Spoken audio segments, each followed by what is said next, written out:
Would Annie and Gladys Longard please come up?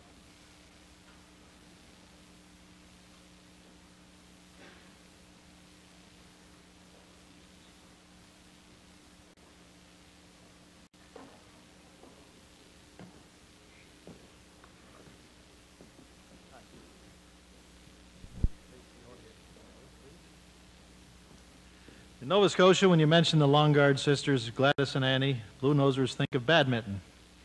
It's said as well that if you mention Nova Scotian badminton, you automatically think of the Longard sisters.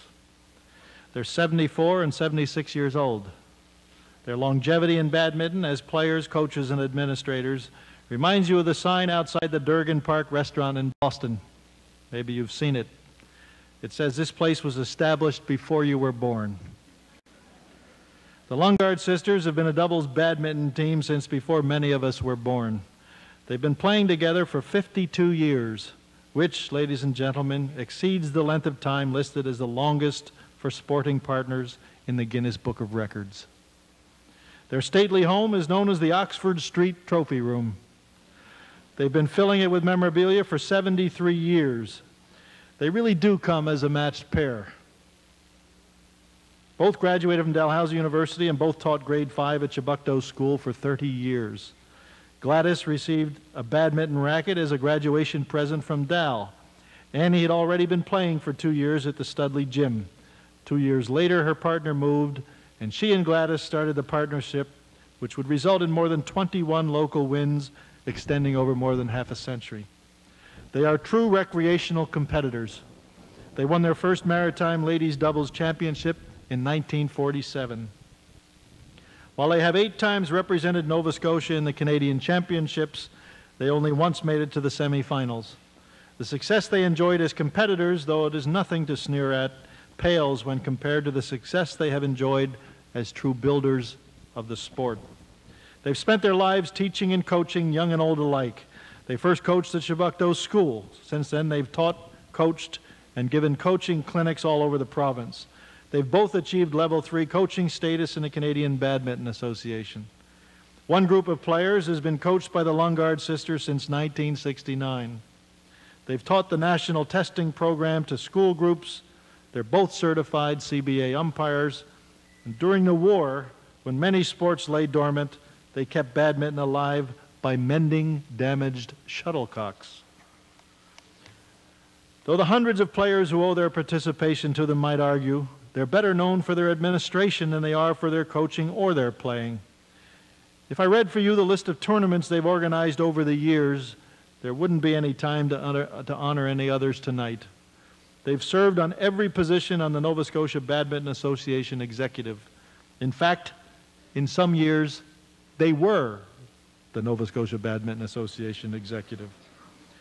Annie is still their tournament chairman, and Gladys has served as permanent secretary for more than 40 years. They've founded the Dalhousie Alumni Badminton Club, the Stadacona Round Robin Tournament, the weekly Halifax Church League, and the Nova Scotia Badminton Association Club Championships.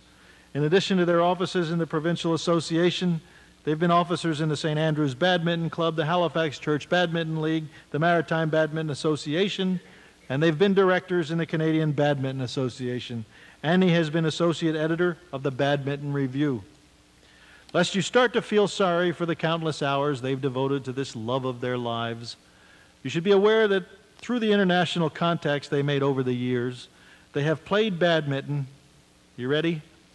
In Wellington, Singapore, Hawaii, Tokyo, Fiji, Auckland, Jamaica, Hamburg, Bombay, New Delhi, Hong Kong, Australia, Edinburgh, Dublin, Copenhagen, and Melbourne.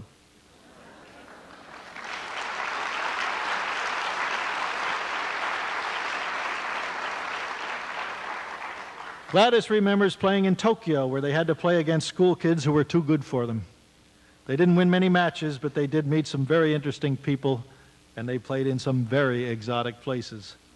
And lest you feel they've gone unheralded at home, listen to the following list of honors they have received. 1972, they got the Cape Breton Badminton Club Award in Sydney. In 1975, they got the Maritime Badminton Award in Moncton. In 1978, they got the Best Sport Award in St. John. In 1978 as well, they got the Sport Nova Scotia Service Award in Halifax. In 1979, they got the CFB Halifax Badminton Club Award. In 1981, they got the Canadian Badminton Association Seniors Award in Alberta. 1981 as well, they got the Bridgetown Badminton Club Award, and in 1981, they were also given Spring Hill Badminton Club Life memberships. While the wording differs on all these, the gist of them is the same. They were all granted by associations in appreciation for the lifetime of dedication, which benefited each of these groups over many, many years. 2 years ago, they were given the honor of handing out the badminton gold medals in the Canada Winter Games, perhaps the single honor most appreciated by Gladys and Annie Longard. The Longard sisters still swim, skate, and go whale watching when they're not working on behalf of the sport they love. They can look back on a lifetime of fruitful dedication. Gladys says it's Annie is the captain and she's the mate. One thing's for sure, the combination has certainly worked. An editorial in the magazine Cross Court perhaps summed it up best. It said the Longard sisters' greatest contribution was, and I quote, the personal encouragement they spread all over the province, which has kept so many people in badminton over the years. Ladies and gentlemen, Gladys and Annie Longard.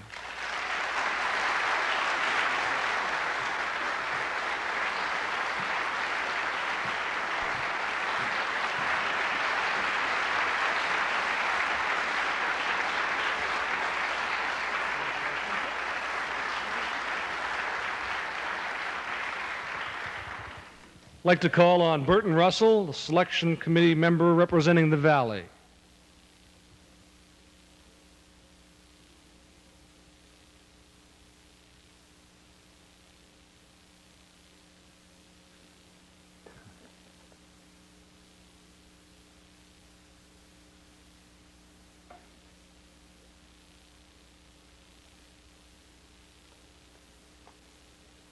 Ladies, maybe we can begin. I'm rather fascinated to hear that you, at one time, repaired damaged shuttlecocks. Can you explain? Well, we couldn't get new ones, so we had to take out the old ones and feathers and put the new ones, feathers in the old, where the old ones came out. What is the process now? The process is? It's a feather bird. We played the feather bird. And you take the broken feather out and put in a good one out of another one. Of course, for many years you were traveling, as Dr. Young referred to, many exotic places. Can you share with us a particular journey across the waters which you recall quite fondly? Well, there's so many, I don't know which where to pick out. I remember playing in, where's that hot place? What? In Fiji. Fiji, all right. I remember playing in Fiji in a very singles in an afternoon there. It was very, very hot. Over 100 degrees in the heat. Mm-hmm. You played as partners, but who was the better? In your prime, of course.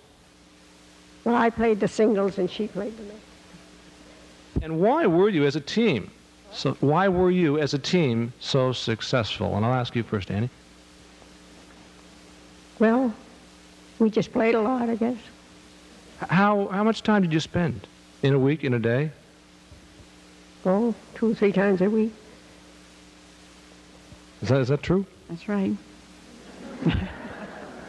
Never had any squabbles on the court as sisters? Always? Everything was fine?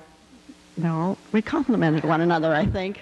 She liked to play at the back, and I liked to play at the net, and, you know. Well, you compliment yourself this evening here on the stage. Ladies and gentlemen, the newest members of the Sports Hall of Fame, Annie and Gladys Longard.